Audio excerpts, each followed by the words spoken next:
À Ngor, au Sénégal, près de Dakar, Éric Duboucher est un personnage emblématique du monde de la pêche et très connu des pêcheurs locaux. Il nous invite avec un de ses guides de pêche à découvrir ce village si singulier. Là on part en pêche, on est sur la plage de Ngor. On est à la pointe extrême de l'Afrique de l'Ouest, vraiment à la pointe du Sénégal. C'est le dernier cap, on est très près du large, avec toutes les surprises possibles. Ngor, c'est un petit village de pêcheurs.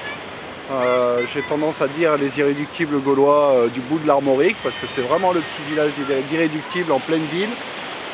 Grands marins, grands pêcheurs et toute technique de pêche. Donc on pêche sur le large, on pêche au jig, on pêche en palangrotte, pêche au gros, avec des marins d'exception. En effet, malgré sa proximité avec Dakar, Ngor est un village qui est entièrement régi selon ses propres règles, où l'entraide tient une place prépondérante.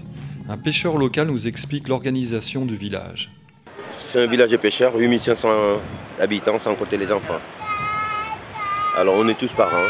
Tu sais, chez les Lébous, c'est parentel, quoi. Tous les Lébous sont parents, enfin, on est frères et sœurs, tout ça.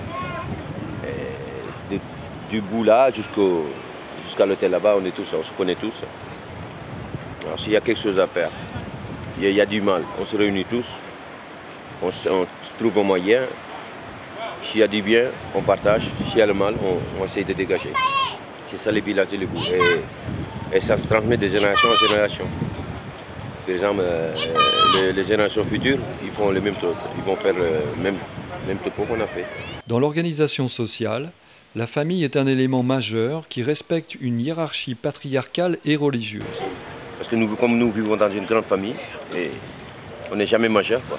C'est toujours, à 70 ans, il y a toujours...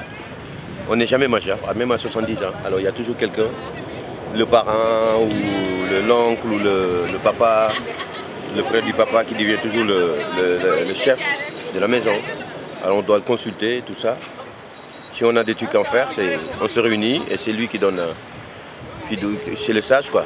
On respecte d'une façon que on l'écoute, tout ce qu'il dit, on le fait. Oui, on a un chef de village.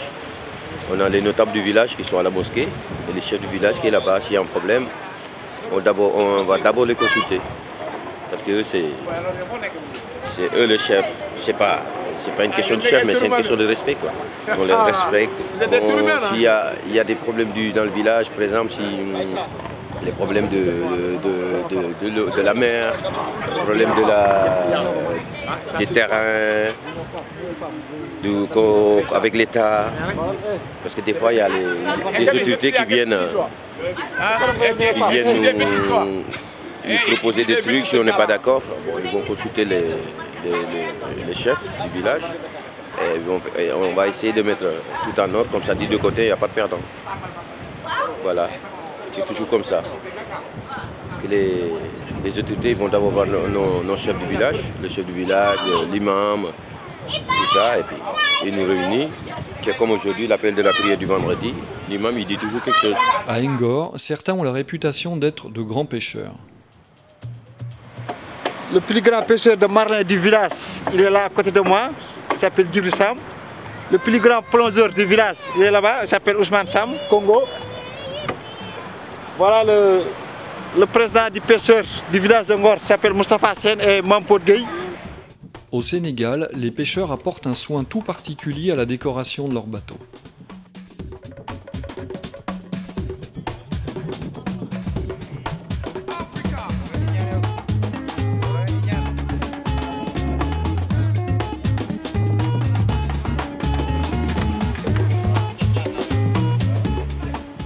Savoir tout faire dans la vie. Quand de là, quelle différence c'est bon. C'est un don, ça vient comme ça. Hein? Tous les pêcheurs savent faire. Ils sont obligés parce que c'est leur pirogue, ils se débrouillent. On fait ce qu'on veut. Ça dépend de la couleur. Moi j'aime bien la couleur bleue et blanc.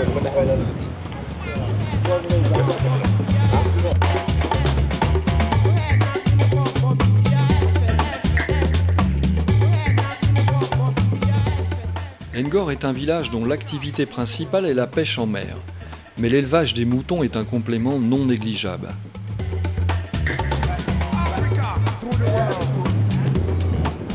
chaque pêcheur a, enfin disons c'est les grandes familles, chaque famille a plutôt ses moutons. On met avec, là on coupe des morceaux de carton, on le mélange avec le produit qu'ils mangent là. C'est à base de mil, d'arachide. Et on mélange avec et de l'eau. Et on leur donne. Tu vois, ils se régalent, tu vois. Là, ils sont bien. Ils ont l'habitude de manger ça. Tout le monde, les moutons qui sont sur la plage, ils mangent les morceaux de légumes que les femmes jettent. Après le repas de midi, tout ça, tout ce qu'on jette, du carton, du papier, des morceaux de légumes, tout ça, ils les mangent. Ils adorent.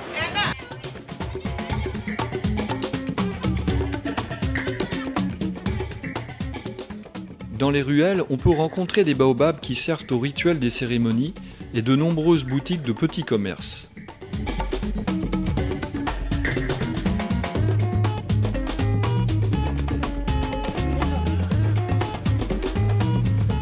Tu choisis ce que tu veux, des robes, des pantalons, des grands boubous.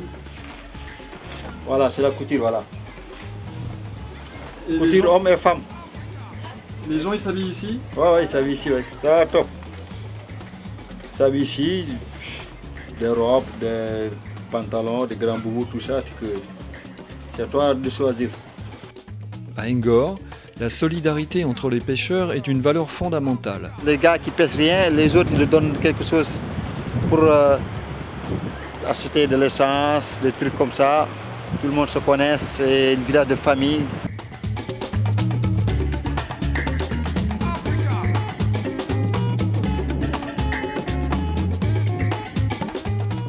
Sur la plage, toutes les tailles de pirogues sont représentées, mais elles n'ont pas toutes la même fonction.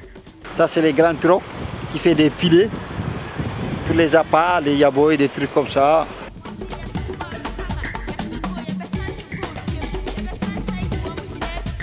Les pirogues ne servent pas uniquement à pêcher, elles sont aussi un élément prépondérant de la vie sportive du village. Ça, c'est les grosses pirogues pour faire des courses de 33 rameurs. On a fait une au mois de juin, on a terminé première. Les 25 chevaux, on a terminé première aussi, les 15 chevaux aussi. Les plus gros bateaux, bien que modestes, servent à partir en mer plusieurs jours, parfois dans des conditions périlleuses lorsqu'ils sont confrontés au mauvais temps. C'est pour partir de 100 à 150, 200 à 300 km pour pêcher. Il faut au minimum 10 jours en mer. 4 jours pour partir, 4 jours pour revenir, 2 jours de pêche. Ils vont jusqu'à Guinée, jusqu'à Sierra Leone. Ils prennent maximum 10 à 12 pêcheurs maximum. Ils font 7 à 8 tonnes de poissons.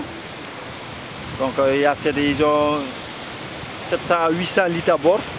Ils s'en sortent pas, ils vont jusqu'à Guinée-Bissau, Sierra Leone. Et les petits pirogues qu'on voit, de 7 à 8 mètres de long, 4 à 8 mètres, tu prends maximum 3 pêcheurs, c'est juste pour pêcher ici, 2 à 3 km au large.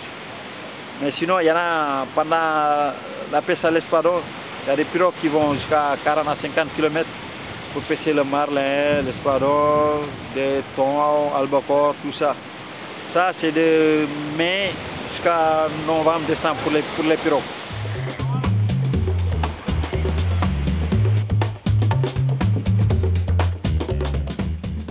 Après la visite du village, nous partirons pour une pêche au jig. C'est à une demi-heure de bateau, non loin des côtes, sur les tombants des Almadies, que nous nous rendrons. C'est un site stratégique pour les courants marins et les passages migratoires des poissons de la côte ouest africaine. C'est une baie quand même où il y a beaucoup de bateaux, il y a beaucoup de monde. En fait, tous les pêcheurs dakarois, la plupart sont au mouillage ici, puisque c'est la zone la plus propice à de très belles pêches, quoi. Proximité avec les grands tombants. On va dire que pratiquement tout le poisson qui migre sur la côte du Sénégal passe par ici. Et les tombants sont très très proches de la côte, il y a du fond tout de suite. Et tous les poissons, même de roches comme les mérous ou autres qui migrent ici, passent le long de la côte et sont obligés de serrer Ngor et la pointe des Almadies pour avoir accès, pour descendre dans le sud et vice versa l'été avec les poissons tropicaux. Barracuda, carpe rouge ou autres, espadon, marlin, c'est un passage obligé. Les tombants des Almadies, c'est un passage obligé pour toute la faune ouest africaine. Tous les poissons de cette région.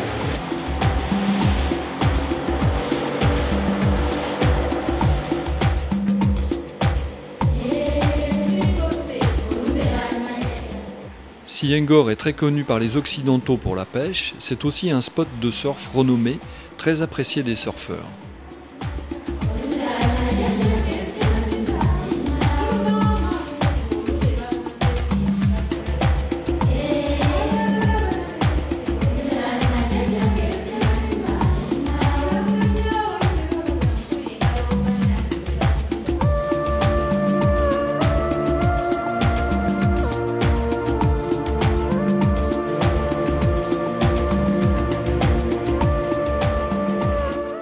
À peine parti, le guide local prépare consciencieusement les lignes, afin de pouvoir pêcher dès l'arrêt du bateau.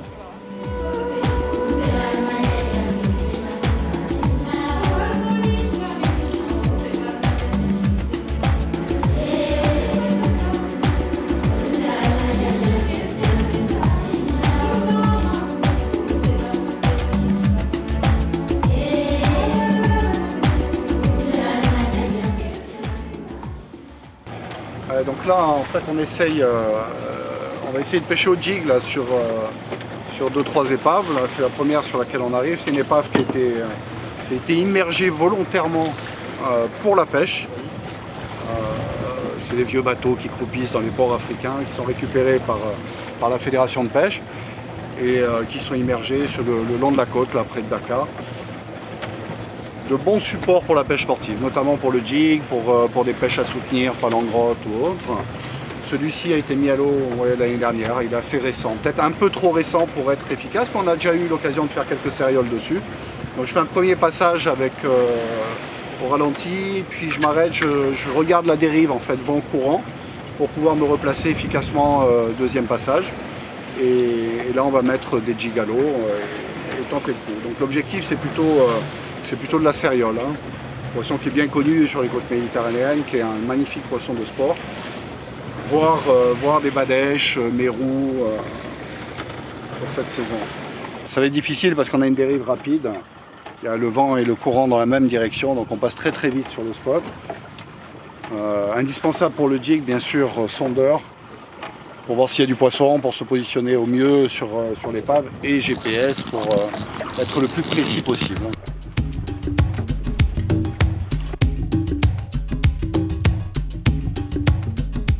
Sans perdre de temps, les pêcheurs s'affairent avec beaucoup d'énergie en exécutant des mouvements saccadés.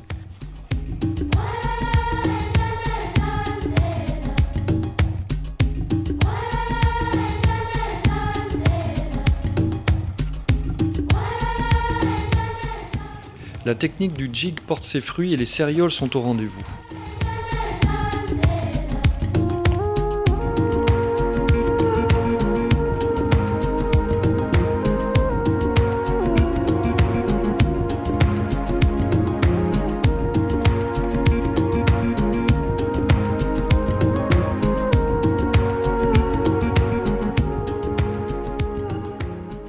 Là, en fait, on a pris une sériole, hein. C'était bon, l'objectif, on va dire qu'elle n'est pas très très grosse, mais bon, c'était l'objectif du truc. On cherche à prendre des sérioles. Très combatif, très vorace. Je ne sais pas si tu as remarqué la taille du jig par rapport au poisson, c'est assez impressionnant. Qui essaie d'attraper des proies de cette taille-là. Un petit mérou, espèce classique de ces côtes, constituera la prochaine prise. C'est ce qu'on appelle une badèche, c'est une variété de mérou. On va dire assez commun de petite taille en hiver, qu'on pêche en palangrotte, et des beaux poissons, des belles tailles 4, 5, 6, 7, 8 kilos, voire sur les épaves comme ça au jig. Très très bon poisson à manger, très apprécié par les Sénégalais dans le riz aux poissons, dans le Tchébouken. On a vu le marin qui avait les yeux qui brillaient, qui n'a pas voulu le laisser traîner longtemps dans l'eau au cas où il se décroche. Et il avait une pensée pour son plat de demain.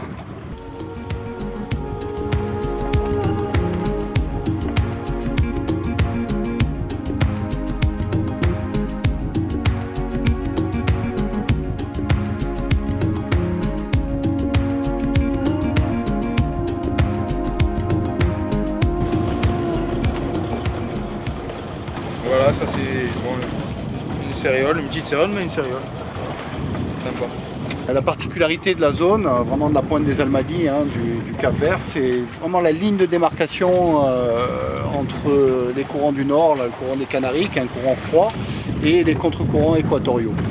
Donc en fonction de la saison ou de la force de ces courants, c'est l'un ou l'autre qui prennent le dessus, mais la plupart du temps, ils se retrouvent confrontés là devant la pointe des Almadies. Vraiment, on a un courant sud, là, comme aujourd'hui, on a vraiment un courant sud qui remonte sous les Almadies, et dès qu'on dépasse le phare des Almadies, on tombe face à un courant nord froid qui descend en ce moment le Poisson, puisqu'on est en hiver.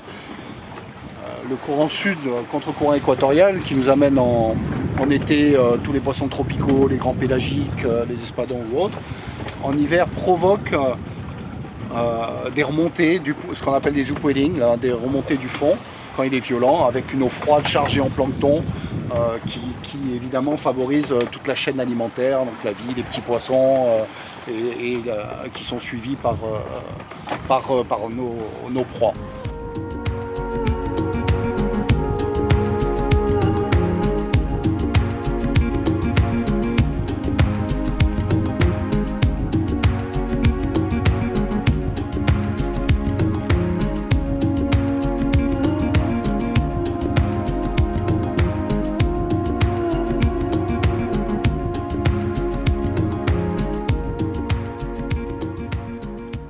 Après ces premières prises, les pêcheurs se remettent à l'ouvrage et une autre variété de céréoles se présentera, offrant 10 bonnes minutes de combat aux pêcheurs.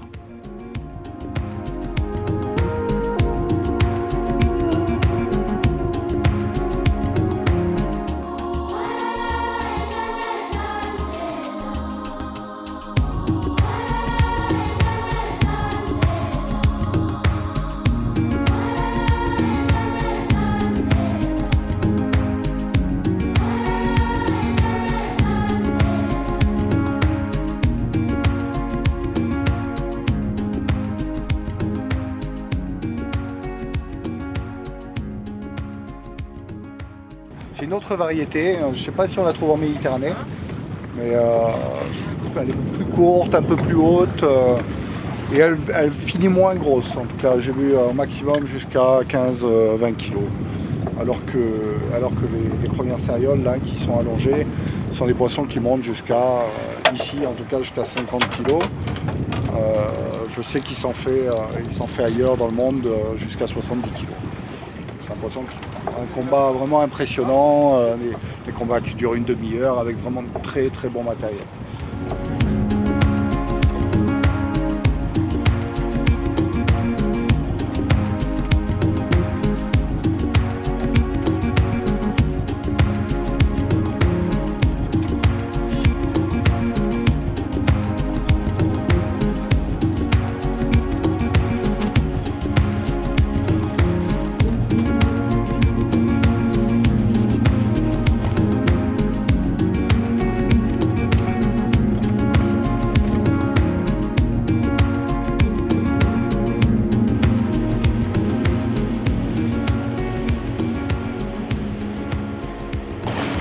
Et 150 grammes de 5 cartes.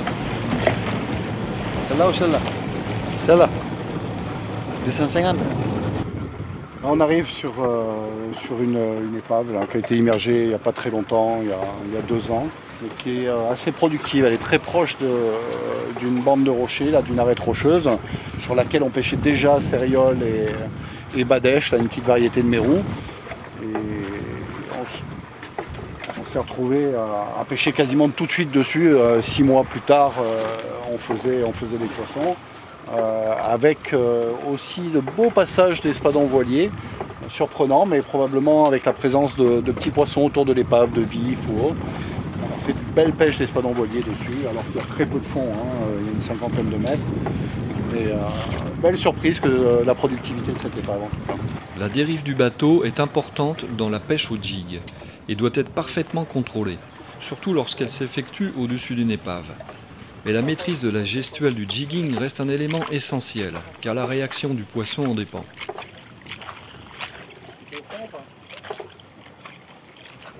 C'est la bonne dérive, c'est une pêche verticale, donc il faut se positionner toujours, essayer de se positionner en tout cas les fils, les jigs à la verticale. Donc gérer la dérive pour passer sur le point, la roche ou l'épave avec vraiment le jig à la verticale du bateau. Après, c'est assez sportif, hein. C'est une pêche plutôt physique avec une remontée quasiment la plus rapide possible. Pour vraiment exciter le poisson, c'est les poissons qui chassent, là, qui vont essayer d'intercepter quelque chose qui passe en vertical très très vite. Donc qui passe dans leur champ de vision et qui va disparaître. Donc ils sont vraiment obligés de se jeter dessus pour réussir à l'attraper. Et donc très très physique, on remonte très très vite. Donc on a en fait un double emploi. Donc on doit mouliner très vite et avoir une animation avec la canne qui fait que la remontée est saccadée. En fait, ça donne vraiment la sensation d'un poisson qui s'en va, qui fuit, qui prend la fuite devant le prédateur.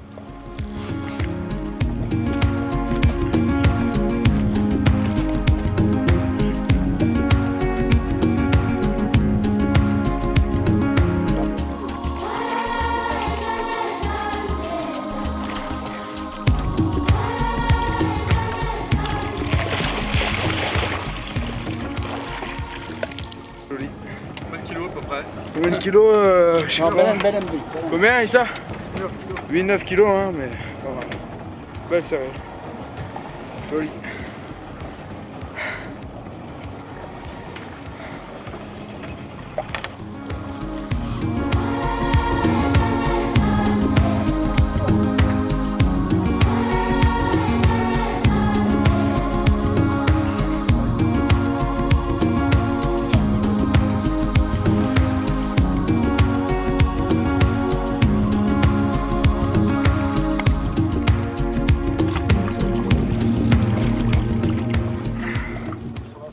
Derrière là, il a l'air d'en avoir un pas mal aussi.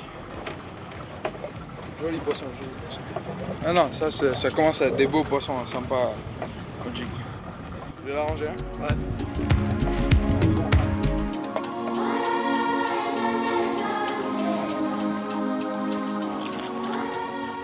Cette épave s'avérera effectivement un spot très fructueux.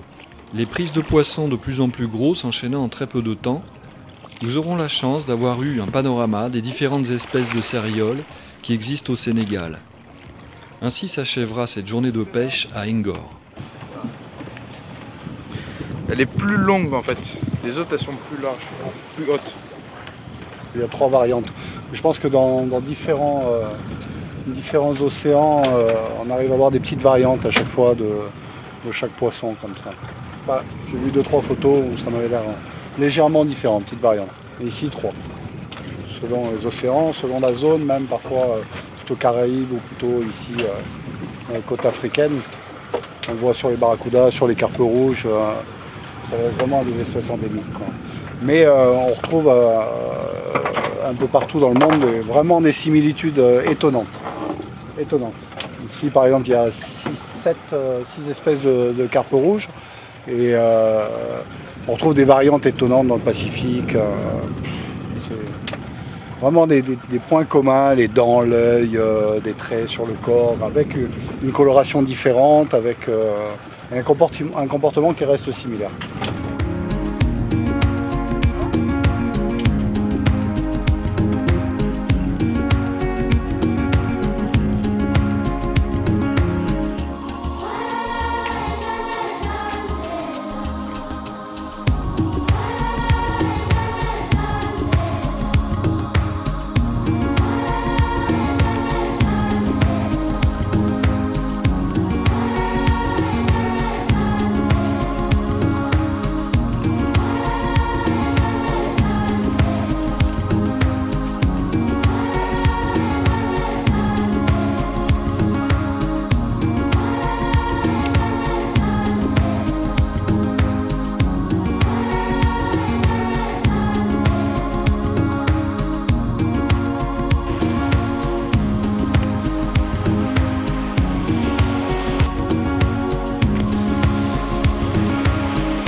Ouais, bon, petite sortie l'après-midi, tranquille, on a fait quand même quelques poissons, bon, rien d'extraordinaire.